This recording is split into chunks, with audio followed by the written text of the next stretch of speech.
Sir, பாவ புண்ணியங்களை பற்றி ஒவ்வொரு சூழலிலும் ஒவ்வொரு கருத்துக்கள் நிலவுகிறது.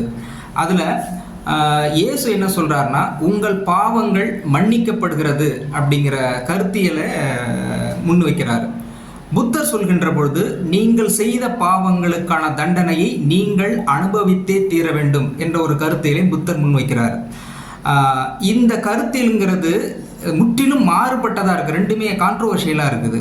அப்போது பாவ புண்ணியங்களுக்கான இந்த கருத்தியல் என்பது சரியா? இதை பற்றி உங்களுடைய கருத்து என்ன டாக்டர்? அதாவது இந்த பாவ புண்ணியங்கள் தான் நம்முடைய வாழ்க்கையும் நம்முடைய வாழ்க்கையினுடைய நன்மை தீமைகளையும் நிர்ணயிக்கணும்.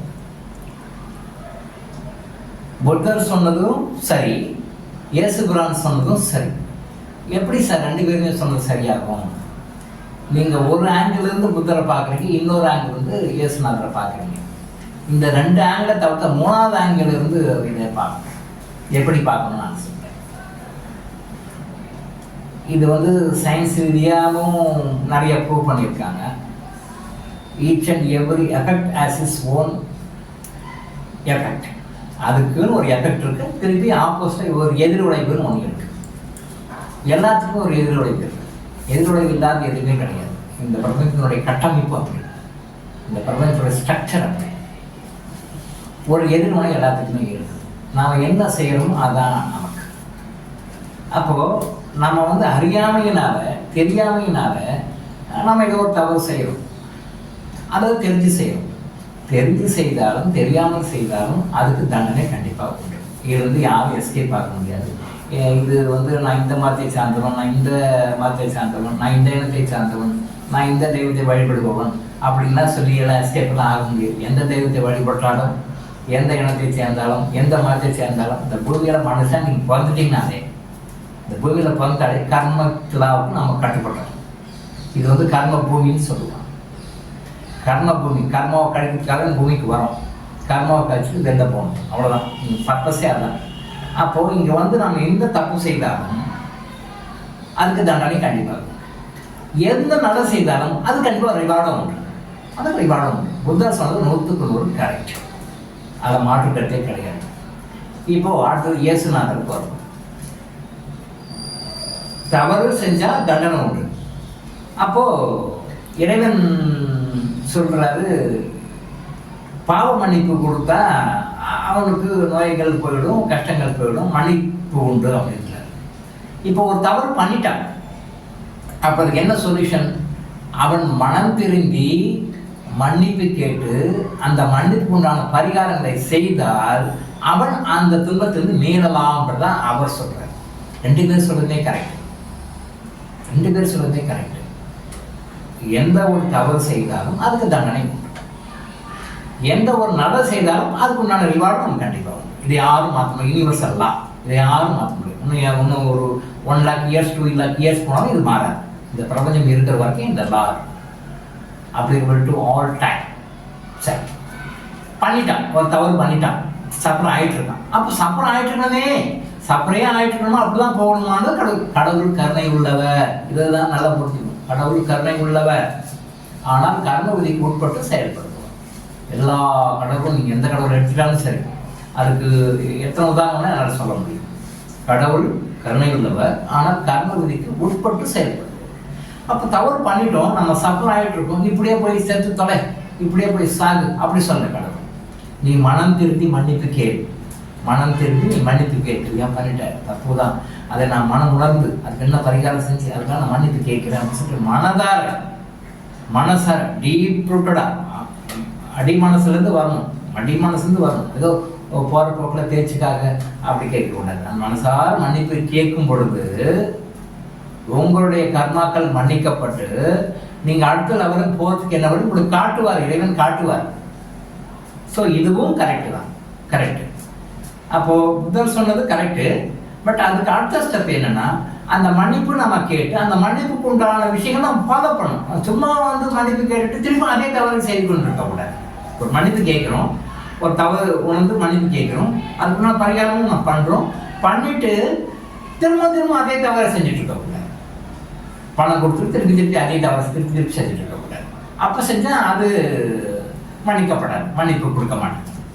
அப்போ தவறு செஞ்சிடறோம், நம்மளே அறியாமல் செஞ்சிடறோம். அதை நாம் உணர்ந்து அதுக்கு என்ன பரிகாரம் செய்யறோமோ செஞ்சுட்டு முறையாக இறைவனோட மன்னிப்பு கேட்டால் நமக்கு கண்டிப்பாக மன்னிப்பு உண்டு. ஏன்னா கடவுளுடைய பார்வையில் நாம் எல்லாமே அவருடைய குழந்தைகள் தான். நம்ம உடலால் வளர்ந்திருந்தாலும், அறிவாக நம்ம பெரியார் நம்ம நினச்சிட்டு இருந்தாலும், நம்மளால் எல்லாம் சாதிக்க முடியும் நம்ம நினச்சிட்டு இருந்தாலும், பெரிய பெரிய ஆட்களாக இருந்தாலும் எல்லாமே கடவுளுடைய குழந்தைகள் தான், கடவுளுடைய குழந்தைகள் தான்.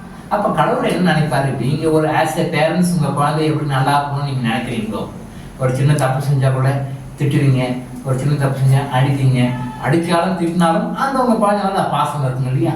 அந்த பாசம் இல்லைன்னு சொல்ல முடியாது இல்லையா? ஏதோ கோவப்படுவீங்க, சில டைமில் அடிப்பீங்க, ஏதோ கோவப்படுவீங்க, சில டைமில் திட்டுவீங்க, ஏதோ கோவப்படுவீங்க, சில டைமில் பேசாமல் இருப்பீங்க. இதெல்லாம் டெம்பரரி. தென் அதுக்கு பிறகு திருப்பி அந்த குழந்தை மேலே பாசம் வந்துடும் இல்லையா? ஆட்டோமேட்டிக்காக ஆஸ் எ பேரண்ட்ஸ் உங்கள் குழந்தை மேலே உங்களுக்கு பாசம் இருக்கிற மாதிரி ஆஸ் எ காட் அவருடைய குழந்தைகள் ஆகிய நம்ம மேலே கடவுள் நம்ம மேலே அன்பாக தான் இருக்கிறார், பாசமாக கொடுக்குறாரு. அப்போ அந்த மன்னிப்பு கேட்டு முறையாக நம்மளுடைய வாழ்க்கையில் அந்த நம்மளுடைய தவறான பாதையில் சரியான பாதையில் நம்ம திரும்பி வந்துட்டோம் அப்படின்னு சொல்லி சொன்னால் நம்ம சந்தோஷமாக வாழ்வதற்கும் நம்ம வழிகளை அவருக்கு திறந்து ஓப்பன் பண்ணி காட்டுறாரு. நீங்கள் எப்போ மன்னிப்பு கேட்பீங்க, மனம் திருந்துவீங்கன்னா கடவுளை எதிர்பார்க்குறாரு. எப்போ மன்னிப்பு கேட்பீங்க, எப்போ மனம் திருந்துவீங்க, எப்போ மனம் திரும்பி கை மாறி வருவீங்க, வழி மாறி வருவீங்க, அப்போ உங்கள் கடவுளை ஒரு நிமிடமும் உங்களை எதிர்பார்த்தா இருக்கார். அந்த லைனுக்கு நம்ம டூனப் ஆகிட்டோம் அப்படின்னு சொல்லி சொன்னால் ஆட்டோமேட்டிக்காக கடவுள் சரியான வழிகாட்டுறதுக்கு உங்களை சந்தோஷத்தையும் இன்பத்தை நோக்கி உங்களை கொண்டு போகிறாங்க கடவுள். இதுவும் உண்மை. அப்போ நீங்கள் என்ன தெரிஞ்சுக்கிறீங்க? கடவுள் இருக்கிறாரு, நன்மை தீமைகளுக்கு பலன் கொடுக்குறாரு. நன்மை செய்தால் நல்ல கர்மம், கெட்ட செஞ்சால் கெட்ட கர்மம். என்ன செஞ்சாலும் அது கண்டிப்பாக நமக்கு உண்டு. அது நம்ம எஸ்கேப் பண்ண ஆக முடியாது. எந்த காரணத்தை கொண்டு எந்த செல்வாக்கை பயன்படுத்தியும் நான் நாட்டுடைய முதலமைச்சர், நான் நாட்டுடைய பிரதமர், நான் நாட்டுடைய ஜனாதிபதி, நான் இந்த உலகத்துக்கே பெரிய ராஜாதி ராஜா அப்படின்லாம் சொல்லலாம் எல்லாம் எஸ்கேப் பண்ண ஆக முடியாது. அதெல்லாம் இங்கே பூலோகத்தோட சரி. எந்த தப்பு செஞ்சாலும் அது பனிஷ்மெண்ட் இருந்தது. யார் விஐபி செஞ்சாலும் சரி, விவிஐபி செஞ்சாலும் சரி, யார் செஞ்சாலும் சரி, எவ்வளோ பெரிய ஆள் செஞ்சாலும் சரி, எவ்வளோ பெரிய பணக்காரர் செஞ்சாலும் சரி, எவ்வளோ பெரிய புகழ்பெற்ற மனிதர் செஞ்சாலும் சரி, யார் செய்தாலும் தவறு தவறு தான். இறைவனுடைய சந்நிதியில், இறைவனுடைய கோர்ட்டில் இதுக்கெல்லாம் எக்ஸப்ஷன்ஸ் எல்லாம் கிடையாது. தவறு யார் செஞ்சாலும் தவறு தான். அந்த செல்வாக்கையும் அந்தஸ்தையும் பயன்படுத்திக்கிட்டு இன்னும் எக்ஸ்ட்ரா தவறு செஞ்சால் அது பனிஷ்மெண்ட் வந்து ஒன்று அதிகம் தான். இந்த ஜென்மத்தில் அவங்க பெரிய ராஜாவாக இருப்பாங்க, மந்திரியாக இருப்பாங்க, பிரசிடெண்ட்டாக இருப்பாங்க, பிரைம் மினிஸ்டராக இருப்பாங்க, பெரிய கவர்னர்ஸாக இருப்பாங்க. பட் அடுத்த பிறகு அவங்க என்ன டெவலப்பட போகிறாங்கன்றது தெரியாது. அது தெரியாது, மற்றவங்க தெரியாது. ஆனால் இந்த பிறவை வச்சு ஜட்ஜ் பண்ணுறாங்க. இந்த பிறவை மட்டும் ஜட்ஜ் பண்ணாதீங்க. போன பிறவியில் செய்த நன்மை தீமைகளை பேஸ் பண்ணி இந்த ஜனத்தை நல்லா கொடுத்துருக்காங்க. இதை வச்சுட்டு நல்லது பண்ணால் இன்னும் ஹையர் லெவல்ஸ் போவாங்க. இதை வச்சு நல்லது பண்ணாமல் அக்கிரமம் பண்ணால் சஃபர் ஆவாங்க. அதை நாமளே கண்மாலையும் பார்க்கலாம். கண்மாலை இப்போ பார்க்க முடியலனாலும் அடுத்த பிறகு கண்டிப்பாக கிடைக்கும். ஸோ இதை நல்லா புரிஞ்சுக்கோங்க. தண்டனை கண்டிப்பாக உண்டு, அதுக்கு மன்னிப்பும் உண்டு. ஸோ தவறு பண்ணிட்டோம், ஏதோ தெரியாமல் பண்ணிட்டோம், இப்போ அதை பற்றி பேசி பிரயோஜனம் இல்லை. அது மாறி மீண்டும் மனம் திரும்பி வந்தோம்னா கடவுள் மன்னிப்பு கொடுக்குறாரு. மன்னிப்பு கொடுத்து நம்மளை சரியான பாதையை கொண்டு சென்று நம்மளை சந்தோஷமாகவும் நிம்மதியாகவும் ஆனந்தத்தோடும் எப்பொழுதும் வாழ வைத்தார்.